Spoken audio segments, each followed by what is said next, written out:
We are going to look ahead to the Prix de Triomphe, and it may feature Camelot. It certainly will feature Danedream, but it doesn't feature Frankel, who goes to the Champions Stakes. Just first, before we look at the horses that are lining up in the Prix de Triomphe, and there will come a time when we put this conversation to bed, but your thoughts on Frankel running in the Champions Stakes and not going to France, Dave? I said it sort of the weekend after his last victory, when everyone was calling for the Arc. He wasn't going to run in the Arc, and why should he? Why do we want to extend the distances that he's championing? I'm pretty convinced he's the best that I've ever seen. He's got nothing to prove to me. There's been plenty of people arguing that a mile and a half would just put the absolute seal on it. I don't think it's necessary. Some people think it does. I just think it'll be a fantastic day for his final run in this country. Is it definitely going to be his final run? I don't think it's 100% definite, but it's as sure as. Yeah. So I just think let's celebrate that and have a good day. Sure, it'll be 25 to 1 on. He'll win half the track. But it's been an absolute privilege to see him for 2 seasons. So why did we need to push it any further? But for the slide rule merchants and the ones who want to pretend that they can rate horses from 25 years exactly the same as they can here, then keep calling for it. But it's not going to happen. Just enjoy what we're going to see. Let's get into a discussion then about the horses we will see in the Prix de Triomphe. Camelot is the favourite at this stage at 5 to 2, and obviously he's got his target on Saturday being the St Leger, going for the Triple Crown. So we've got to sort of roll the dice and say that if he wins the St Leger, the Prix de Triomphe. I think Camelot's a really fantastic horse. He's there's more in it for him to prove it against older horses. I can absolutely see the case for that. I said when we were talking about it in the Leger, I do think it's still quite a grueling race, the Leger. So unless he wins it without turning a hair, then I think they're taking a chance. But it's a chance, perhaps worth taking. If he's to stay in training at 4, though, maybe you don't need to this season.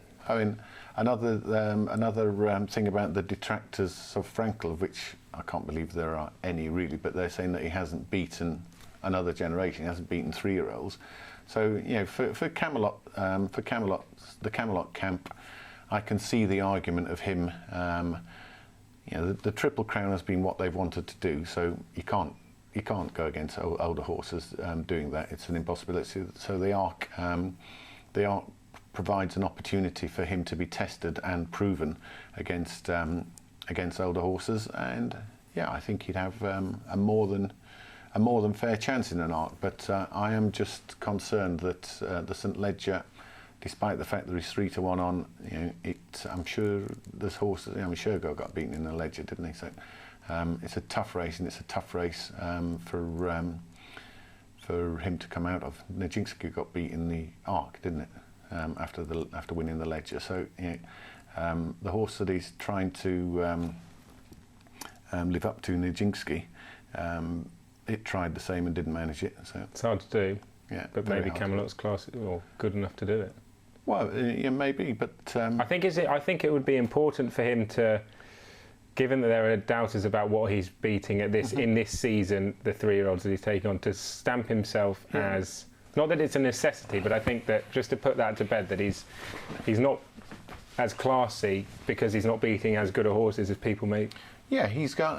But the thing is, he's gone what used to be a traditional route or a traditional dream to be something that for decades now has not been. Traditionally you get to June and then the next step is against older horses. And they win the Derby, and then they always used to go the King George. Now they go the Eclipse or something, a race like that, or the Judemonte. Because of this idea that he's an ideal type to win a Triple Crown, he's done a different route. So he hasn't been presented with that opportunity. But I couldn't agree more. He has an opportunity in the Arc. I just think this Triple Crown is foremost in their minds. And if you were to leave an arc by winning at Doncaster, it would be sort of bad tactical stuff from the Coolmore team, and I just don't think they make that sort of mistakes. I think if he turns up and runs, it will be because they think he's absolutely going to win it. Worth noting. I just don't think they'll do it. But I'm sure Aidan O'Brien will be more aware than me that the St Ledger is a difficult race. Let's move on to Danedream, last year's winner in the race, who's had a terrific season already. That thrilling win in the King George at Ascot, and then, like 12 months ago, her prep run for the Prix de l'Arc de Triomphe was in a Group 1 at Baden-Baden, and as you would expect from a horse of her quality, she won the Grosser Prize von Baden in stylish fashion, and she goes to the Prix de l'Arc de Triomphe. She won by half a length, but she got the job done in the end. She doesn't do anything massively impressively. She's an absolute battler, and you could never root around. She's got an awful lot of class. You don't win an Arc and a King George the following season. She's always on top here, then. Absolutely. It's an ideal warm-up run, and given that she obviously handles Longchamp so well, she's going to go well. And who can argue with her now? Two big Group 1s. Do you think prior to that win at Ascot we slightly underestimated her? Oh, undoubtedly. I mean, she was virtually never mentioned in the run-up to the King George. Yeah. It was all about the other horse in the race, despite the fact that she'd won an Arc. And then she just made us look stupid, and everyone's respecting her now, and rightly so. So she just got the better of Nathaniel. She goes to the Prix de l'Arc de Triomphe seemingly in good order with herself. She's got to have a big chance. We'll move on to Nathaniel, who won the Coral Eclipse and just touched off by Danedream, has been beaten by Snow Fairy in Ireland since. But John Gosden did stress that he'd left a little bit off Nathaniel in the run-up to the Prix de l'Arc de Triomphe. So one eye has always been on the Prix de l'Arc de Triomphe with this horse. It seems to me that the Arc has been the target the whole year, because I was sat in this studio for the Eclipse, but I napped Nathaniel for the newspaper, and I got about 3 texts from people around the paddock saying that he was absolutely fat as a bull and couldn't win this day. So I upgraded this performance on what people said. So I was gutted when he got beat in the King George, but he got beaten by an absolute whisker by an Arc winner.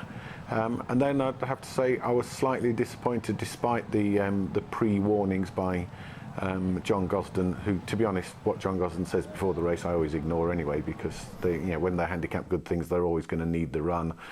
So it just seems to just like telling us all that sort of stuff. Maybe it's helpful, but it's never done me any good. So I would prefer to just take it as it is. And I was a little disappointed that he didn't beat Snow Fairy. So I thought he was an Arc winner after the Eclipse. I'm now just wondering whether he's quite good enough. When Nathaniel backed up after the Coral Eclipse into the King George, there was that short period of time, slightly shorter than normal. Yeah. And he painted himself in such a good light after that very quick backup from the Eclipse. But that's the thing, when races come quickly. I don't train horses, but to go at Group 1 level, and I think the real greats like Frankel's, they can sort of do 4 or 5 Group 1s in a season. The rest of the really good horses, they might only be able to do peak twice, and it's up to the trainer to decide the target. So, in fairness to John Gosden, he has made it clear what the targets have been, and the Arc has always been mentioned. So maybe we expect an absolutely top, on top of his game, Nathaniel, and in that case, he certainly won't be far away. You'll have to excuse the pun here, everyone, but it really would be a fairy tale if Snow Fairy was to win, because of the problems that have encountered her throughout her career, the massive injury problems she's had, the patience shown by Ed Dunlop, the fantastic performances she's shown on her last couple of starts, both in France and then in a terrific time over in Ireland. This is a performance at Deauville, and it was a performance that I think surprised most people in the racing world because of the length of time she had off. Yeah, I mean, she'd had issues since being on the other side of the world at the start of the year, and then everyone was coming back thinking that a good run here would put her on target for some sort of some sort of targets, possibly not quite as lofty as we might have expected. But she's come back, if anything, better than ever. She goes all around the world and wins wherever she runs. 5 countries, I think she's won Group 1s. It's just absolutely fantastic. I mean, Ed Dunlop is certainly a fantastic trainer of good race mares, obviously. So he knows what to do and knows what they want. And then go to Ireland. I had in my mind, it was a closer race, but she was the outsider of the 3 protagonists.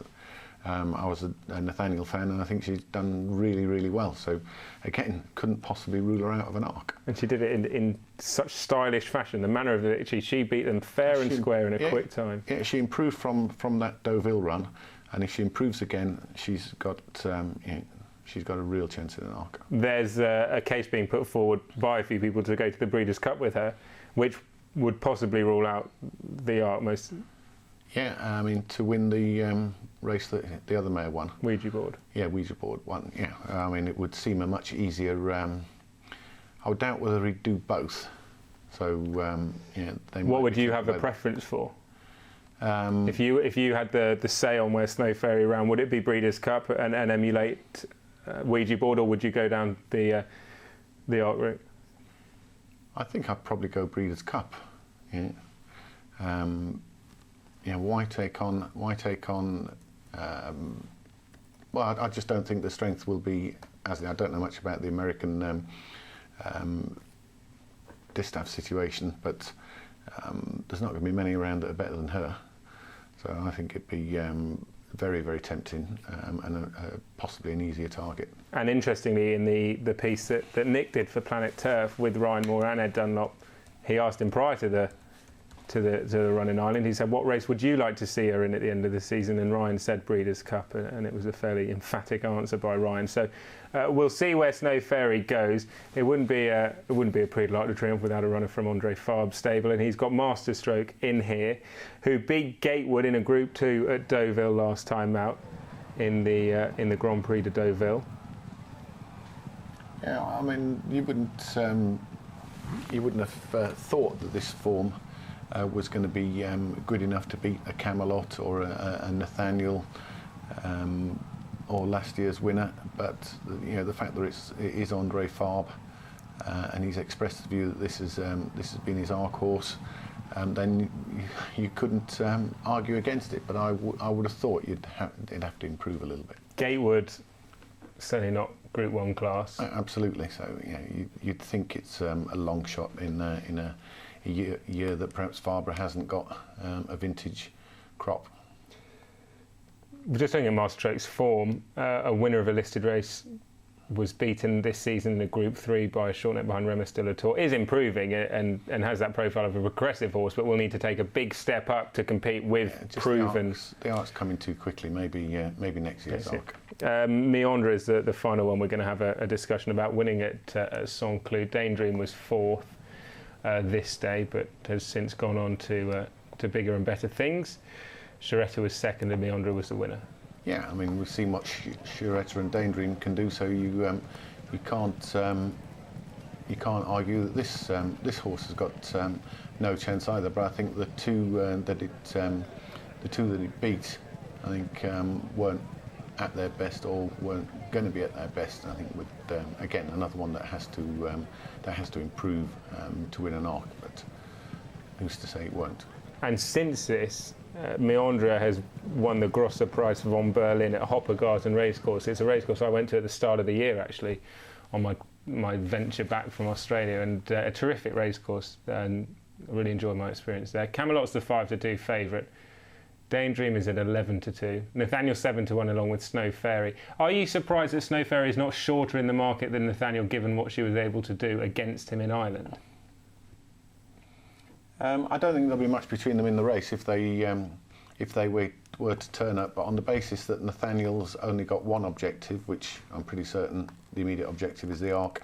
Snow Fairy is being discussed as a Breeders' Cup, and I think possibly unlikely to go for both.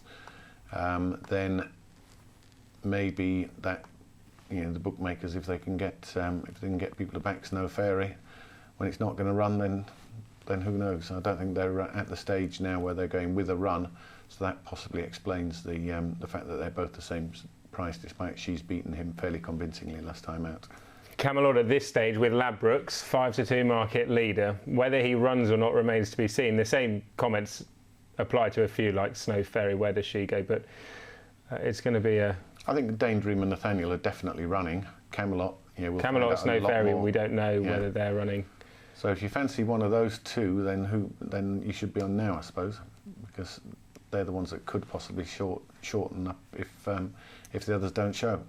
It's coming up in October. It's one of Europe's most prestigious races, one of the most prestigious races anywhere in the world for that matter, the Prix de Triomphe. At this stage, Camelot's the 5-2 favourite.